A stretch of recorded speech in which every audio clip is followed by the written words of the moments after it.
As the season drew to a close, fans heard about a potential investment and club takeover that ended in a club statement saying negotiations wouldn't continue.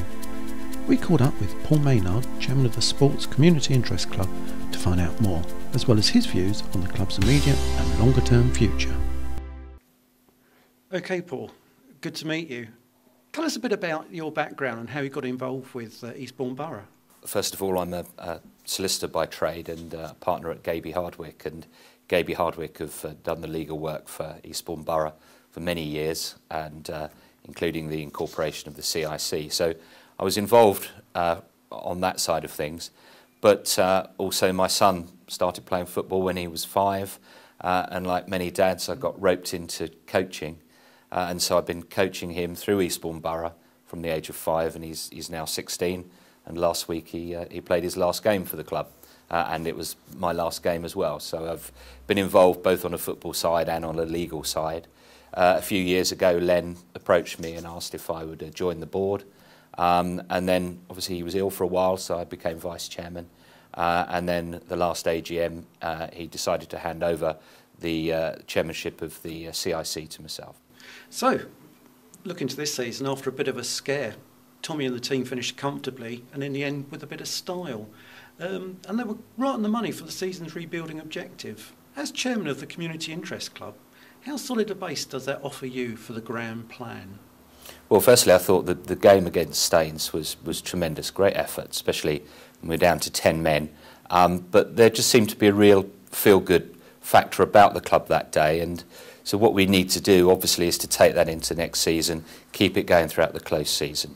Tommy was brought in to, Gary was a great servant to the club, but the club was in decline at that point, and he was brought in to arrest the decline, to bring a much younger squad together, and so this was always going to be a transitional season, and it was always going to be difficult. He was set a target, or he set himself a target of 50 points, which he exceeded. I think the fact that we've got a young squad, it bodes really well for next season. I think they're going to gel, they're going to grow together. The challenge really for myself and the board and everyone associated with the club really is to try and maintain last year's budget. Now that is going to be a challenge. We've had falling gates, commercial revenues have hit the floor, and all of our focus now needs to be on increasing revenue streams and getting people through the gate as well. Looking at that, the rumour factory went into overdrive recently with talk of a major club investment and takeover. I appreciate you have a non-disclosure agreement to observe, but as a key member of the club's negotiating team, what can you tell us about the affair and how serious was the offer? I do have to be careful what I can say because there are confidentiality provisions. What I can say, it was an extremely serious offer. The negotiations continued from August through till February.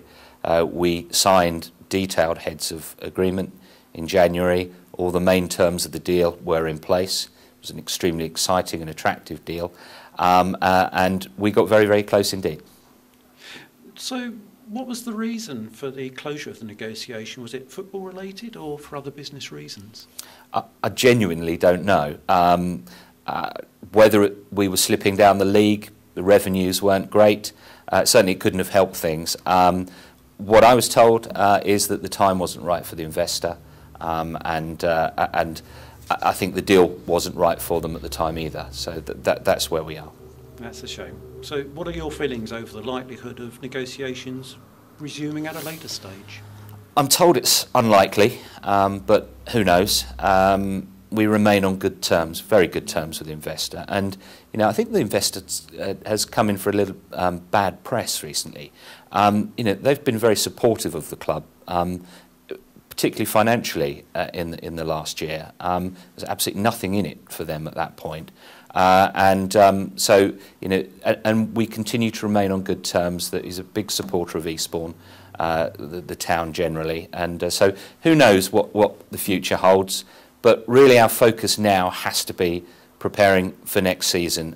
We can't wait for something to happen. We need to really get the commercial and marketing side of the club into gear so that we can maintain the budget, and move on all of the other exciting things that we're trying to do at the moment.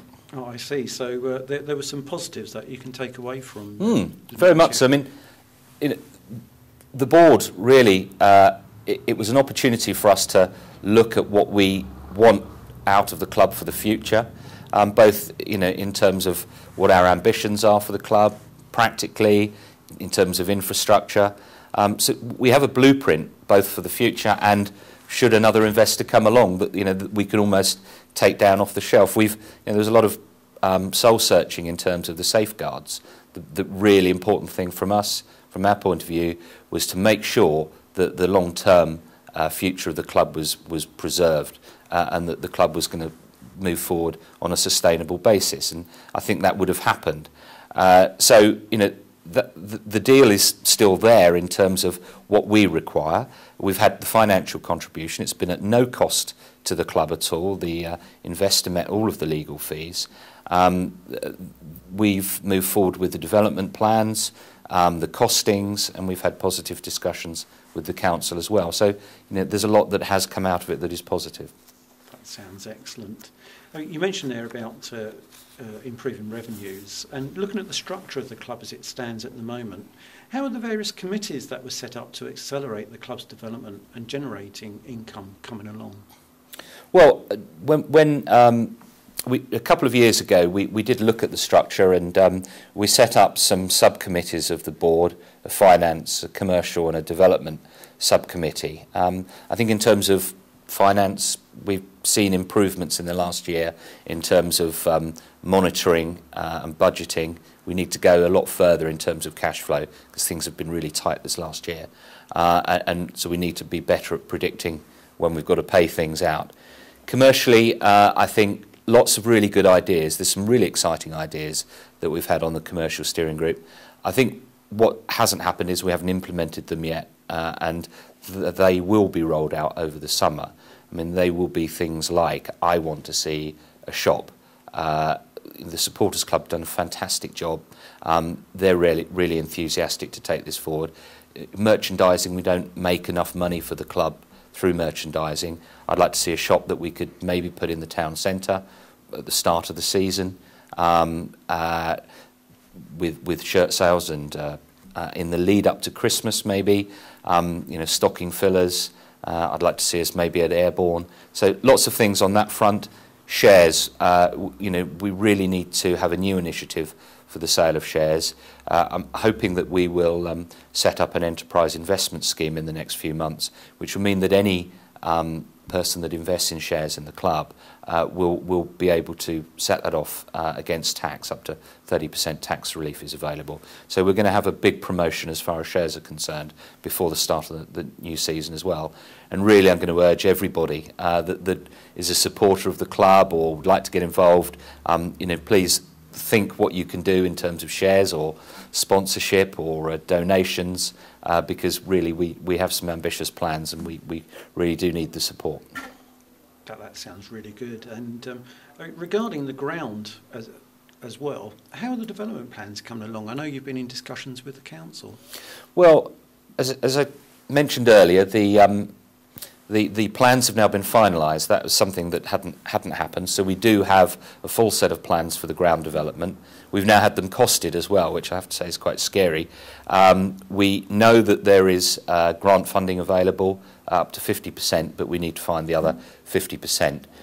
We've had discussions with the council, who have indicated that they would be prepared to lease us some land that is bordering the Priory Lane site that we could use to develop an all-weather pitch and some grass pitches.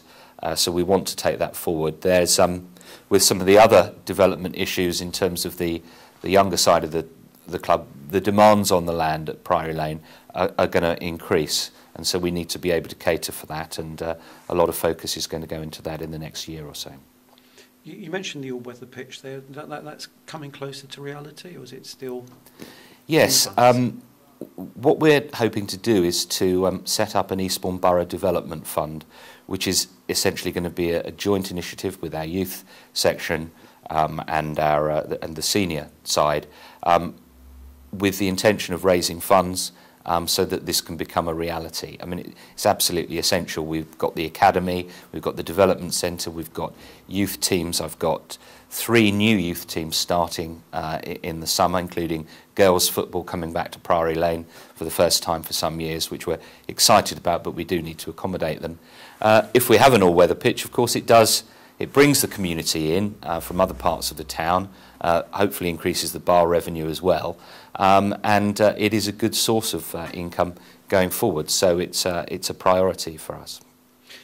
You mentioned a couple of times about the youth side, and that's been one of the aspects of your longer-term strategy, and that's the that's the establishment of the academy.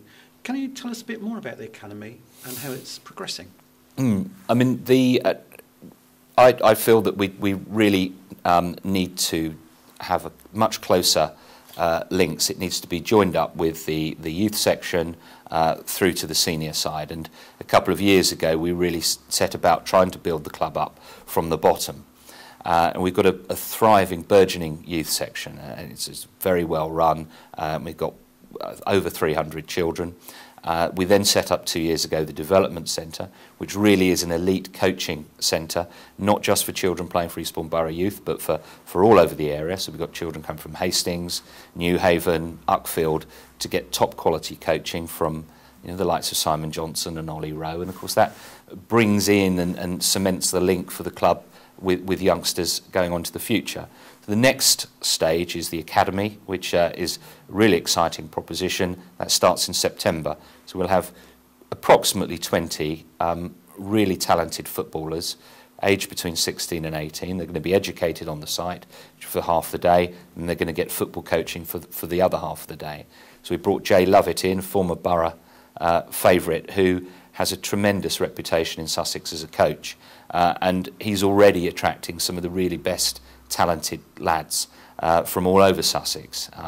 The first division champions coming over to us for our academy. And historically, we'd been losing out on these players who'd been going to Eastbourne Town and Lewis because they play at a slightly higher level of football in the Ryman Youth League, which we haven't been playing in. So that's the next stage. Once the academy is running, we want to have our 18s playing in the Ryman League as well. And I know there's been some talk about how does that link up if we decide not to have reserves next season. Well, the answer to that is that we then start to look at an under-21 side, because we need our players to be making the grade before they get to 21 if they're going to have any chance of making it in the first team. So it's all very exciting. It's all joined up. There is a logic to it, and it's just a lot of hard work to make it happen. Well, Paul, I have to say, as always, there's as much work taking place off the pitch as there is for the team. And I wish you well in the close season and look forward to hearing about some of these plans as they start to really take shape. Okay. Thank you Thanks, very much Graham. for your time. Thank you.